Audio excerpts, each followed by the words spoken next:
Carlos Nelson with What's Up Kansas City. And on the political side, we've got Councilman Dan Flowers on. How you doing today, Dan?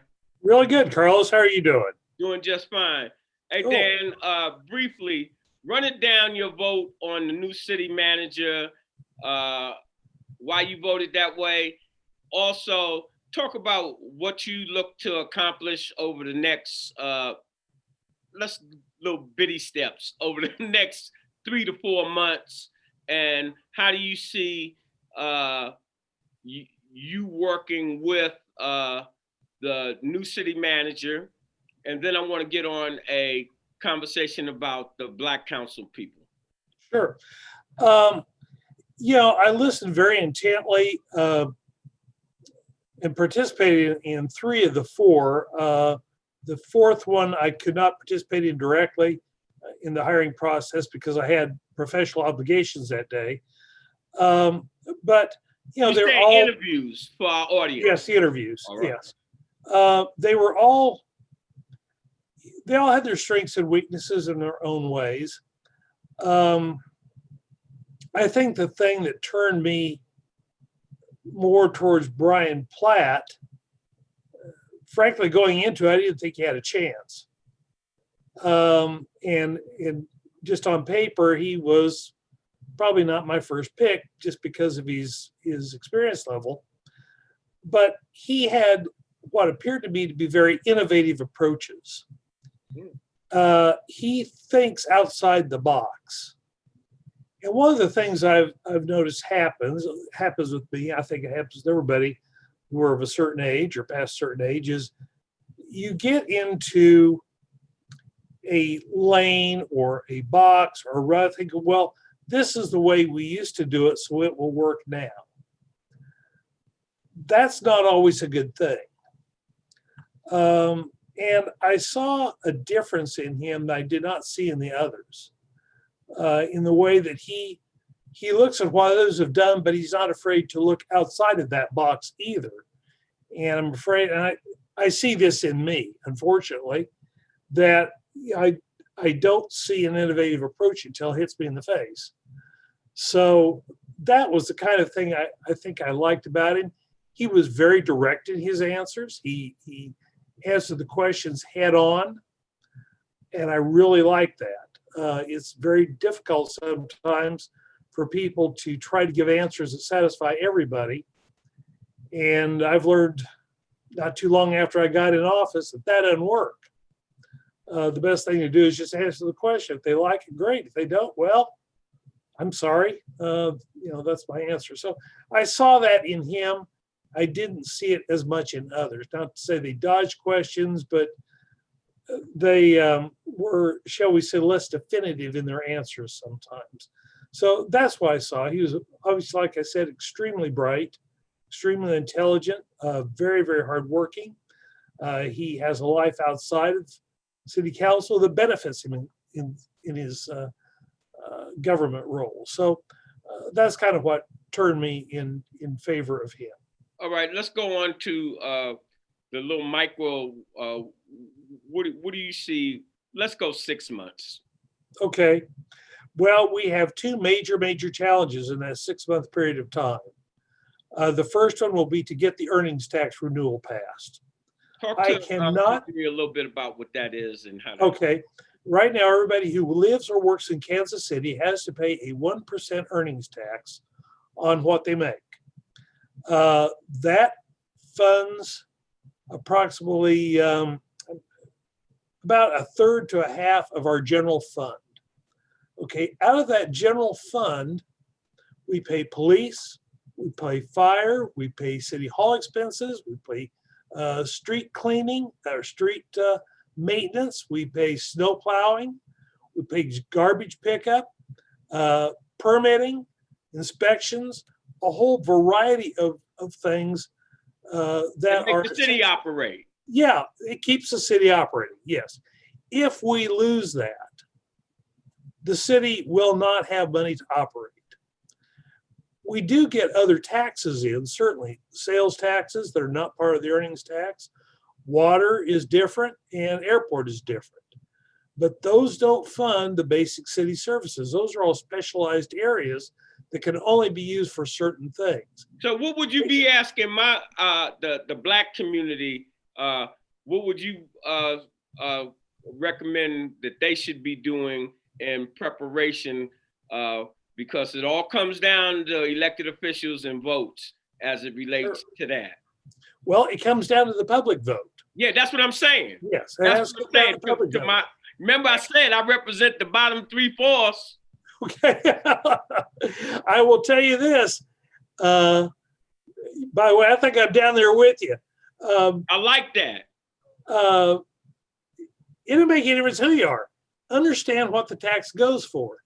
You know, we've been using it to pay for these services since the 1970s. And we wouldn't have to do this if it weren't for the state of Missouri mandating that we submit it to the voters every 5 years. And if we lose it, we never get it back. Okay, that's what the state of Missouri has said. So it's important for our community. This comes from Mr. Nelson community to really pay attention when the sales tax issue comes up. Yeah, earnings tax. Earnings tax, I meant to say. The one. Pay attention to that, understand it. We've got to have it. If we don't have it, I mean, people say, well, defund the police. Maybe we don't need. Okay, I don't care. You got to have a police force of some level. But I don't think, let me say this. I've heard other discussions on other Black talk shows, Roland Martin to be specific, and what they're saying is that people are misguiding what they're saying. They're not saying defund the police. What they're saying is that some of those funds should be redirected in some community type fashion. That is what I'm getting off the national and that's why you have to have a Cascade media, because the national press has a megaphone and a lot of times they're not accurate. And well, Carlos, let's go back to that, because that is a very important point that goes right to the earnings tax. If we do not have that earnings tax, that money will not be there, period. Whether it goes to the police or whether some of it gets spent on other social services. There won't be no money to argue over. That's right. There will be no money to argue about. That's it. I would love to have that argument, but if I don't have the money to argue it, just forget it. So, there ain't anything to talk about.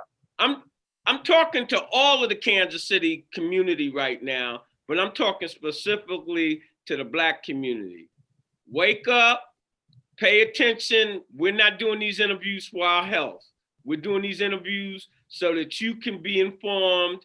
The councilman has other things to do with his time, but he is taking his time to talk to you directly. And I'm telling you that because off camera, I talk to these council people. They know what our position is, and they're taking the time really to talk to you directly.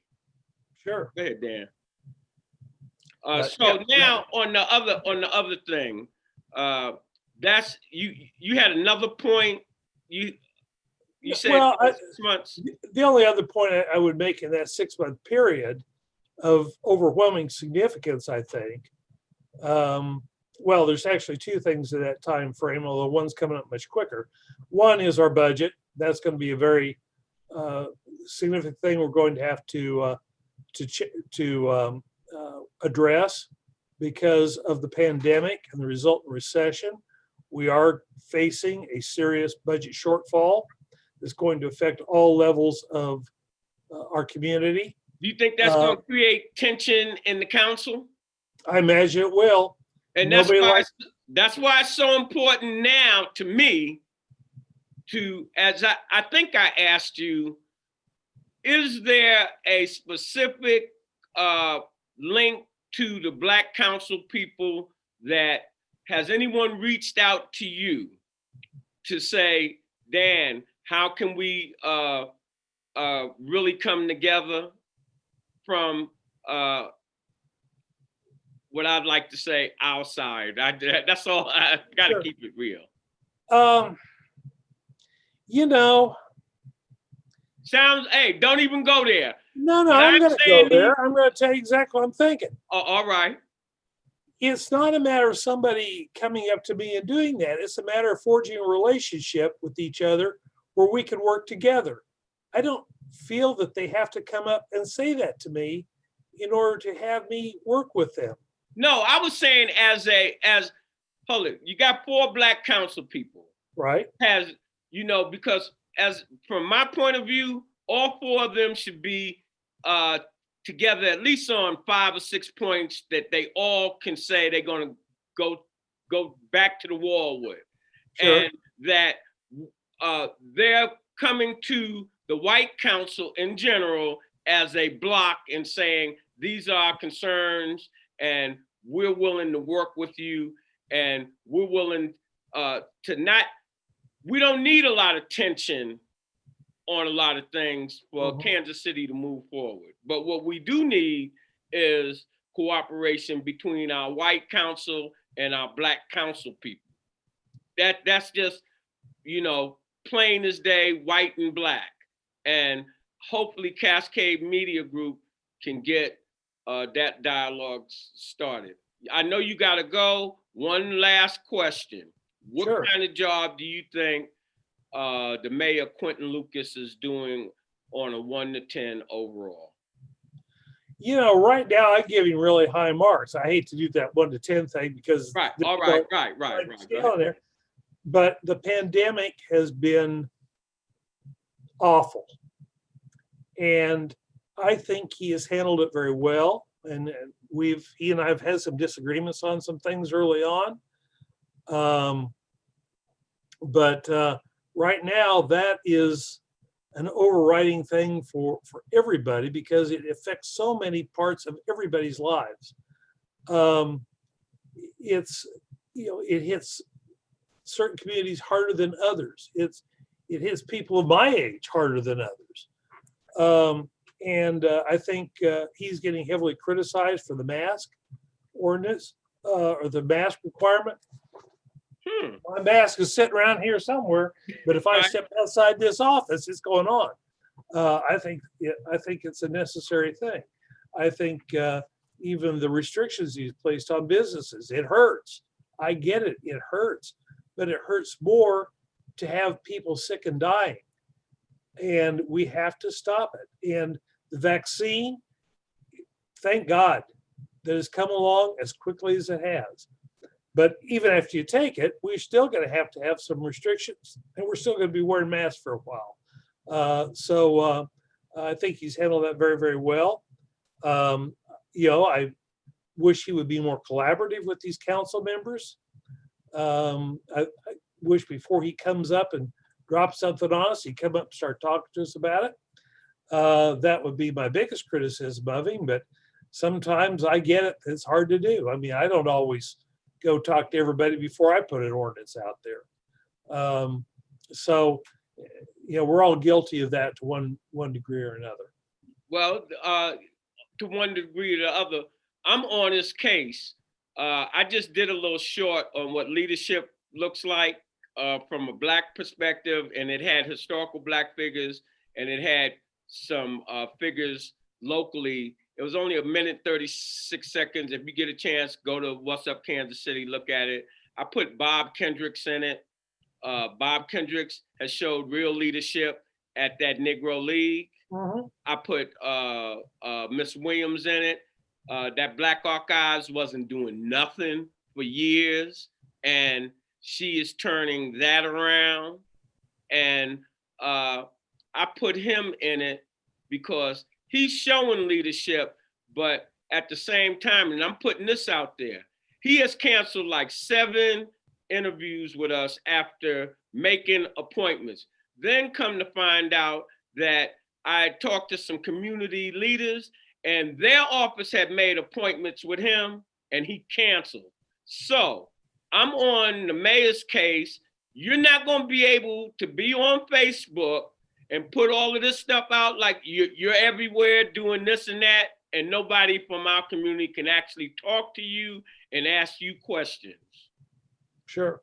All right, so I will Be in say, that position. right, I will say that in ending this to the whole council and all of the politicals that are representing the Black community in the Kansas City area.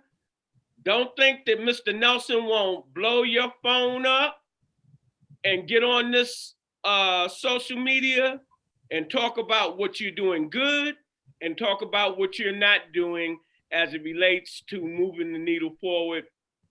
First of all, for the Black community, and then second of all, from my viewpoint, for all Kansas City. Because Kansas City cannot be healthy. It cannot be the city that the city fathers or the community would have it be if we're not working together. Absolutely. I could not agree more.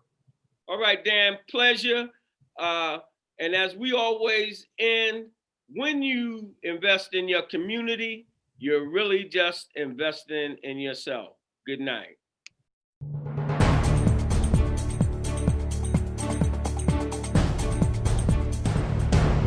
Program is brought to you by the Kansas City Business Association.